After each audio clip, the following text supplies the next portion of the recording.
தோன்றின் ஆறுமுகம் தோன்றும் வெஞ்சமரில் அஞ்சேல் என வேல் தோன்றும் நெஞ்சில் ஒரு கால் நினைக்கின் இருகாலும் தோன்றும் முருகா என்று ஓதுவார் முன். பெற்ற தாய் தன்னை மகமறந்தாலும் பிள்ளையை பெறும் தாய் மறந்தாலும் உற்ற தேகத்தை உயிர் மறந்தாலும் உயிரை மேவிய உடல் மறந்தாலும் கற்ற நெஞ்சகம் கலை மறந்தாலும் கண்கள் என்று இமைப்பது மறந்தாலும் நற்றவத்தவர் உள்ளுரின் தோன்றும் நமச்சிவாயத்தை நான் மறந்தேன். உலகெல்லாம் உணர்ந்து ஓதற்கு அறியவன் நிலவலாவிய நீர்மலி வேணியன் அழகில் ஜோதியன் அம்பலத்தாடுவான் மலர் சிலம்படி வாழ்த்தி வணங்குவோம். அனைவருக்கும் வணக்கம். எல்லாம் வல்ல சந்திரமௌலீஸ்வரர் ரேணுகா தேவி அருளாசியுடன் என்னுடைய சிற்றுரையை தொடங்குகிறேன். வெற்றிவேல் முருகனுக்கு, வீரவேல் முருகனுக்கு, ஞானவேல் முருகனுக்கு, கந்தவேல் முருகனுக்கு, கதிர்வேல் முருகனுக்கு, சூர சம்மாரனுக்கு, சுந்தரி வள்ளிக்கு, என்னாடுடைய சிவனுக்கு.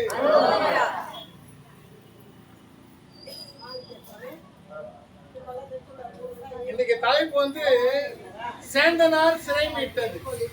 தலைப்பு நல்லா ஞாபகத்தில் வச்சுக்கோங்க. சேந்தனார் சிறை மீட்டது. பட்டினத்து சுவாமிகள் துறவிகளுக்கெல்லாம் அரசர், பற்றற்ற பரமஞானி, பாரணைத்தும் பொய்யனவே பட்டினத்து பிள்ளை போல ஆறும் துறக்க அறிவு என்பார் தாய்மானவர் சுவாமிகள். அப்படி என்னத்தை துறந்துட்டாரு பட்டினத்தார் அப்படின்னு பார்த்தா, சிவபெருமானே, இந்த சிவபெருமானே நேரடியா வந்து பணம் பணம் பணம் பணம்னு பணத்து பின்னாடி போறீங்களா ஐயா, மாண்டால் எதுவும் வராது. ஏன்னா அவர் சொல்றார், காதற்ற ஊசியும் காராது காணும் கடை வழிக்கன்னு சொல்லிட்டு போயிட்டார். ஒரு ஓலையில எழுதி அவங்க அம்மா கையில கொடுத்துட்டு போயிடுறாரு சிவபெருமான். சிவபெருமானே மகனா வந்தாரு பட்டத்து சுவாமிகளுக்கு. இப்போ அந்த வாசகத்தை அவர் படிக்கிறார் ஓலைய, நறுக்குன்னு காதற்ற ஊசியும் மாறாது காணும் கடை வைக்கணும் அப்படின்னா, கடைசி காலத்துல நம்ம இந்த உலகத்துக்கு வரும்போது எதுவும் கொண்டு வரல, விட்டு போகும்போதும் எதுவும் கொண்டு போகிறது கிடையாது. இப்போ இந்த வார்த்தையை கேட்ட உடனே ஒரு பெரிய செல்வந்தர் 9 கோடி பொன் அந்த தூக்கி அதை துரும்பெற நினைச்சு தெருவில் போட்டாரு பட்டினத்தார். தெருவில் போட்டு அந்த நிமிஷமே கௌபீனதாரியா உடம்புல இருந்த துணியை கூட கட்டிட்டார். வெறும் ஒரே ஒரு துண்டு மட்டும் இடுப்புல கட்டிக்கிட்டு கால் போன போக்குல போறார். இப்படி போகின்ற போது ஒரு ஊர்ல ஒரு பையன் வந்து காலில் விடுறான். தம்பி எழுதுறாச்சா என்னடா அப்படின்னு சொல்லிட்டு தூக்கி நிக்க வைக்கிறாரு. யார் தம்பி, உனக்கு என்ன வேணும் அப்படின்னு சொல்லிட்டு கேட்கிறாரு பட்டினத்து சுவாமிகள். தாத்தா தாத்தா என்ன தெரியலையா உங்களுக்குன்னு சொல்றான் அந்த பையன். தெரியலையாப்பா, என்ன தெரியலையா தாத்தா, உங்க கூடவே இருப்பேன் நானு, நான் தான் சேந்தனாருடைய பையன் அப்படின்றான். இந்த சேந்தனார் யாருன்னா இந்த பட்டினத்து சுவாமிகளுடைய தலைமை குமஸ்தா.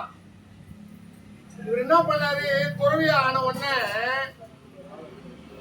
அந்த சேந்தனார் வந்து கேக்குறாரு, மகாபிரபு இத்தனை கோடி சொத்தை நீங்க பாட்டுக்கு தூக்கி தெருவில் போடுட்டீங்களே, நீங்க பாட்டுக்கு துறவியா வந்துட்டீங்களே, இவ்வளவு சொத்து இருக்குது, நான் என்ன பண்றதுன்னு கேக்குறாரு. அதுக்கு வந்து எங்கன்னா தான தர்மம் பண்ணு இதை பண்ணுன்னு அவர் சொல்லிருக்கலாம். எப்போ எல்லாத்தையும் திறந்தாரோ அதை தூக்கி தெருவில் போடுனார். அதை தூக்கி தெருவில் போடணும். உடனே முதலாளி என்ன சொல்றாரோ அதான செய்யணும். அவரு தூக்கி தெருவில் போட்டார். அத்தனை சொத்தையும் வாரி தெருவில் போட்டார். போட்ட உடனே பணத்தை நீங்க பணம் கூடுபாடு வச்சுக்கிறீங்க வச்சுங்க, அந்த கீர்த்திக்கார உங்களை அரெஸ்ட் பண்ணிடுவாங்க. செல்வத்தை மதிக்கணும். மகாலட்சுமி அந்த மாதிரி தெருவில் போட்ட உடனே அந்த ராஜா இவரை கைது பண்ணி ஜெயில போட்டார். யார?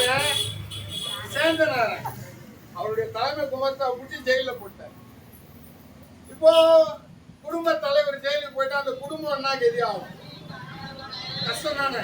அந்த பையனுக்கு சாப்பாட்டுக்கு வழியில அவங்க அம்மா ஒரு பக்கம் போயிட்டாங்க, பையன் கஷ்டப்படுறான். இப்போ இந்த பையன் இவரை தூக்கணும் உடனே அவர் சொல்றாரு. அந்த பையன் சொன்ன பிறகு எங்க அப்பாவை நீங்க பாட்டுக்கு பொண்ணெல்லாம் தூக்கி தெருவில் போடுன்னு சொல்லிட்டீங்க, எங்க அப்பா போட்டாரு, அவர் தூக்கி ஜெயிலில் போட்டாங்க, நான் சாப்பாட்டுக்கே கஷ்டப்படுறேன் அப்படின்றான் அந்த பையன். ஓ அப்படியாப்பா, இது என்ன இது அநியாயமா இருக்குது. ஒரு நாட்டுல ராஜா சரியா இருந்தா மக்கள்லாம் சரியா இருப்பாங்க இல்லையா? மன்னன் எவ்வளியோ குடிகள போய் நாடாளுமன்ற ராஜாக்கே பரிசு கொடுக்கக்கூடிய வகையில பெரிய செல்வந்தனா இருந்தவர் பட்டணத்தை இப்ப என்ன பண்றாரு? சிவபெருமான் கிட்ட சொல்றாரு, பாட்டு நான் பேப்பர்ல வச்சுக்கிறேன், பாத்துக்கிறேன். பாட்டு சொன்னாதான் புரியும், ஞாபகத்துக்கு வரமாட்டேன். ஞாபகம் வருது ஜாஸ்தியா. மத்தள தயிருண்டானும் மலர்மிசை மின்னினாலும் நித்தலும் காணா நிமலனே சேங்கூர் வேந்தனின் கைத்தலை நீக்கி என் முன் காட்டு திருவன் காட்டு நானே அப்படின்னு சொல்லிட்டு சிவபெருமான கிட்ட அப்ளிகேஷன் போடுறாரு. நான் என்னுடைய தலைமை குமஸ்தாவை தூக்கி ஜெயில போட்டிருக்கான் அந்த நாட்டு மன்னன், நீ அவனுடைய கைவிலங்கை நீக்கி முன்னாடி இட்டே கொண்டாந்து வைக்கணும் அப்படின்னு சொல்லிட்டு சிவபெருமான் கிட்ட சொல்றாரு பட்டினத்து சுவாமிகள்.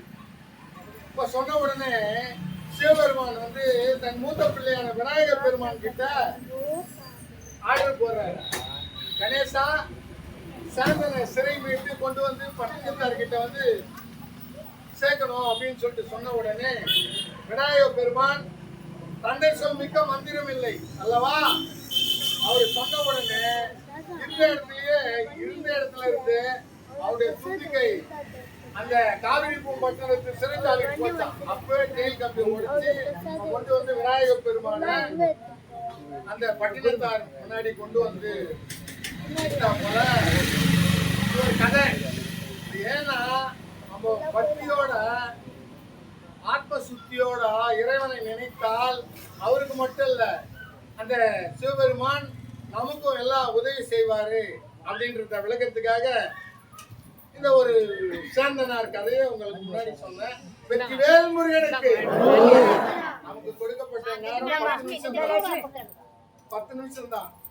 இதெல்லாம் பார்க்கும்போது ரொம்ப சந்தோஷமா இருக்கு. இந்த முகங்கள்லாம் அவ்வளவு அண்ணா அடிக்கடி 10 நிமிஷம் தான் கொடுக்குறீங்கன்னு சொல்றாரு. ஆனா 10 நிமிஷம் தான் கொடுக்குறீங்க.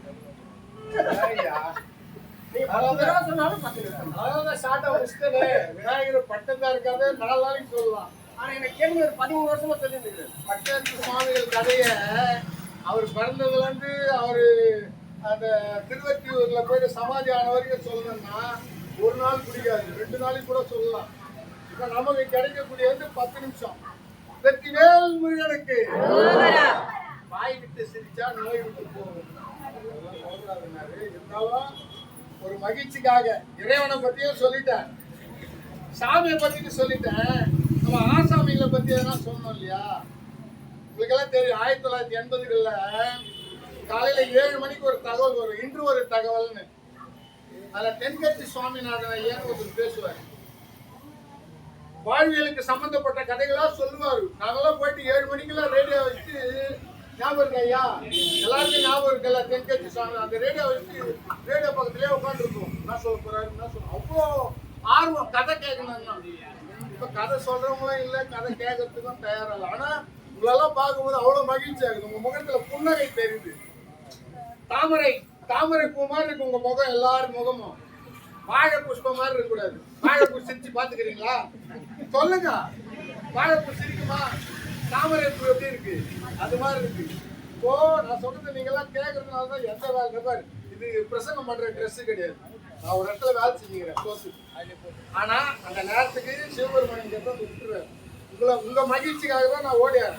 பேசாம இருக்கீங்க பாருங்க, அமைதியா கேட்கறீங்க பாரு, பெரும் மகிழ்ச்சி. அதே நான் ஒரு சந்தோஷப்படுத்தணும். இப்ப தென்கட்சியார் என்ன சொல்லுவாருன்னா கதை சொல்லிக்கினே வருவார். கடைசியா முடிக்கும் போது ஒண்ணு சொல்லுவார். சாமி கிட்ட வேண்டிக்கிட்டான், சாமி நான் செய்யற தொழில எனக்கு 1000 ரூபாய் லாபம் வந்ததுன்னா நல்லா கதை கேட்கணும். நான் செய்யற தொழில எனக்கு 1000 ரூபாய் லாபம் வந்ததுன்னா உனக்கு 500 ரூபாய் நான் உன் உண்டியில போட்டுறேன்னு பிரார்த்தனை பண்ணிட்டான். வியாபாரம்